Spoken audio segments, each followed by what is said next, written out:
Steel Harbinger. Developed by Mindscape, the game is a 3D 8-directional sci-fi shooter released for the PlayStation in 1996. This was a huge year in gaming. We had wonderfully realized three-dimensional worlds thanks to the fresh Nintendo 64. We also saw the launch of classic sci-fi shooters like Duke Nukem 3D and Quake, games that pushed their genres and new tech forward in great ways. That's right. And then there was Steel Harbinger. They can't all be winners. The game takes place in war-torn North America in 2069. Many lives are lost. Stupidly. Unbeknownst to anyone, an alien species attacks. They rain death and destruction through specialized pods that assimilate any creature nearby. The aliens seem to be assimilating on a budget. A tight budget. Much of Steel Harbinger's story is told through cutscenes. They're an interesting mix of live action, CG, and awful. Here we see the science lab, where the scientists are doing science. You can tell they're doing science because they have bubbly science liquid in science glass. Turns out the lab has managed to contain an unsprouted alien pod. That's right. Get nice and close. The inactive pod suddenly comes to life, attacking the main scientist's daughter. But before she can be assimilated, he uses the axe of science! Ah yes, the ever-convenient science axe. Kill it with slicey physics. After this harrowing event, the daughter is transformed into a half-alien, half-human hybrid Muppet.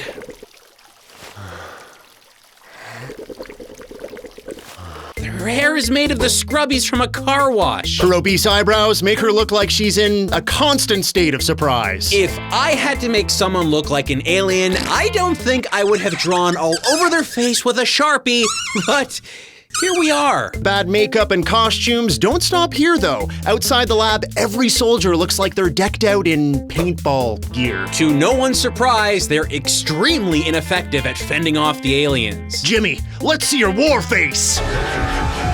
Oh, Jimmy. The humanity, death, destruction, bad CG, and vomit. And that, folks, is what happens when you eat a pizza pocket fresh from the microwave. The lab is destroyed. But now the Steel Harbinger is free. A harbinger of what? Bad RoboCop impressions, clearly. Immediately after this scene, we're thrown right into the gameplay, and oh boy. There is a lot to take in here, folks, so bear with us as we try to explain everything that is wrong. As we stated, this is a multi-directional third-person shooter. But it's like no other shooter that we have ever played. Firstly, though the game uses polygonal 3D assets, we can only see from one perspective. We can move the camera back and pull the camera in, but can't, and I stress this, can't turn the camera at all. Why is this a problem? Because unless you're walking straight forward, you can't see where you are going in every other direction. Also, you can't see anything that's coming at you from any other direction. This, combined with poor controls, makes it a chore to traverse the stages, and that's before we even get into how bad it is to simply shoot at things. You've got very poor control on the direction of where you're firing, and even if you happen to be looking at an enemy head-on, your bullets sometimes spread out and miss. Sure, you've got a lot of weapons to pick from that are slightly different, a touch, but no one feels more powerful than any other. Besides one. The Canadian Disco Ball of Death, eh? Made by Canadians on the moon during wartime. No joke, this is canon. It's the most powerful weapon in the game, the only interesting weapon in the game, and you'll only get like 4 shots in your entire playthrough. Besides the magic rainbow ball, you'll waste pounds of ammunition trying desperately to fend off incoming attackers. All the other weapons just feel hollow and weak. Now, a steady stream of ever-present enemies is constantly going to be spawning and tracking you down. Some might be easier to kill than others, but they all hurt you badly. You lose health so fast, you don't even have time to react. Remember how we said the camera was a problem? Well, because you can only see in one direction, you'll be pelted with bullets, projectiles, and other harmful things long before you even see an enemy on your screen. Among all this chaos, you'll need to avoid shooting humans. You're told to save them, but more often than not, you'll accidentally eliminate them. The innocent bystanders you'll lay to waste is incalculable. You won't mean to do it, but the game will always let you know when it happens. Human kill, human kill, human kill, human kill, human kill, human kill. Do you get docked points for this unwilling massacre? Nope, you don't even get anything for saving people. But believe it or not, there is a perk to killing humans. You can eat their bodies. Yeah. You see, that's one of the few ways to get your health back. You actually, and we're being serious here, eat the remains of humans and aliens alike. That's clearly the hero the world needs. The woman sluggishly roaming the battlefield, chewing on your neighbor's shin. It doesn't even need to be flesh. It could be little metal bits and pieces. The Harbinger eats, and the sloppy, wet smacking sounds of her chowing down, no, they never get old. Never. So, when you think alien enemies, you're probably envisioning little gray men and stuff, right? Well, you're not really getting that here. What you do get is a bizarre roster of baddies. Robotic bullet dogs. Fire-breathing alligators. Little glowing babies. Canadian Moon Patrol death robots. Gigantic missile-spitting evil heads. And cows. Cows? Yes, they lay landmines. These enemies don't seem to fit at all. Eventually, the game developers just appeared to stop caring about any kind of structure or sanity in any of the levels. When you get to one of the later areas, you get to fight off gigantic sentient pump jacks. They look like this. Now, I know what you're all thinking. Can you eat the pump jack? Yes, by all that's holy and good in the world, you can actually eat the pieces of a freshly destroyed pump jack. So everything you're seeing here, the world and how you view and traverse it, seems like a total mess. But you do have things you need to accomplish to complete each stage. For example, you gotta find a switch to activate a satellite defense network which will stop alien pods from dropping in an area. You do this on each and every level. Maybe you'll find the switch, but you might not be able to turn it on, because you likely don't have the key card. So you head back out on the worst scavenger hunt ever looking for it. Then you'll run into a locked gate.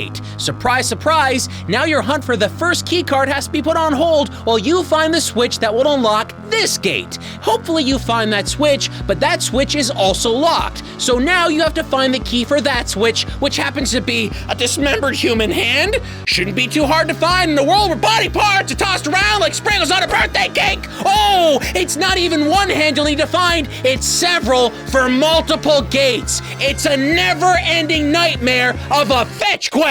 Finding these items can take hours because the graphics are so poor and muddy and everything just tends to blend in. Oh, and it doesn't help that there is absolutely no indication on the map of the locations of these items or even a vague direction of where they could possibly be. Look, let's say you collect everything. Don't you think the challenge of finding all of these stupid items would be enough to get to the next stage? Nope. Once you turn on the satellite, you'll need to head to a teleporter to go to the next level. But here's the kicker, folks. The teleporter charges you money to let you go to the next stage.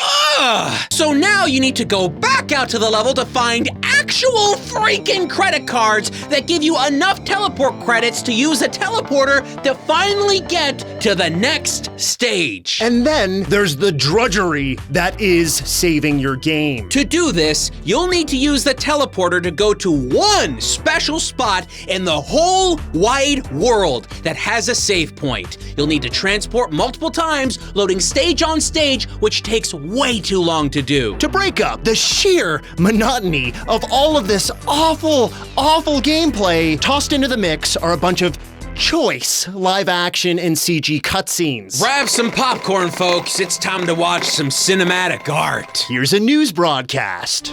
It appears that we're getting more and more stories in about these pod sightings in Houston, Kansas City, and Denver. It looks also, Jeff, like we're getting sightings in Europe. Well, I guess there goes my summer vacation, Jane.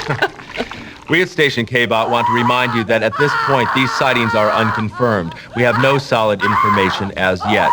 It's important to stay calm. I want to repeat that these sightings are unconfirmed. Jane? Oh my, no!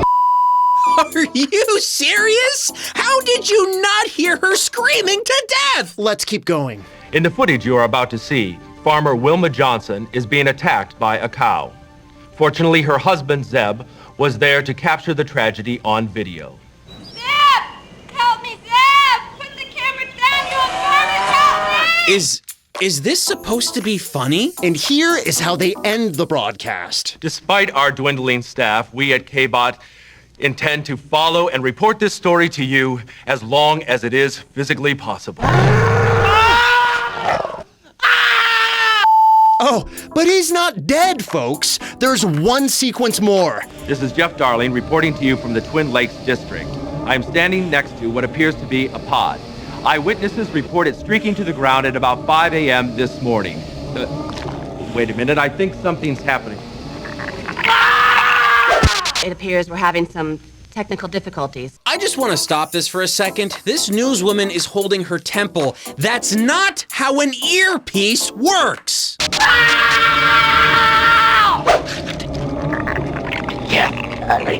Acting! Also scattered throughout the game are terrible commercials that make no sense at all, like this gem of a product. Are you tired of your head getting sunburned? Would you like to look years younger? Try headworms. Scientists at the Nematode Institute have discovered a revolutionary treatment to reverse the balding process. These genetically engineered worms will burrow into your head with very little pain. And in less than 24 hours, you can have a full head of worms and look 20 years younger. Clearly, they're going for comedy here. But then we witness other video clips of people being just randomly killed by lasers with absolutely no context whatsoever. The tone is all over the map here, people. Obviously, they had actors for all their full motion video sequences, but we're getting a sneaking suspicion that the cast was only available for an afternoon or something. When you successfully run the crap gauntlet that is this game and defeat the final boss, you're gifted a tremendous screw you in the form of the worst cutscene in the game. They didn't even make use of their live-action actress. Now you've got a CG character that's rendered in stale, colorless beige. The background of the Earth looks like it's painted on a board that's a few inches away. We don't even really know what is happening here. Does the Steel Harbinger return to Earth? Does she stay on that flying planet thing? Does humanity ever rebuild? We don't know. And we don't care. It's just bad.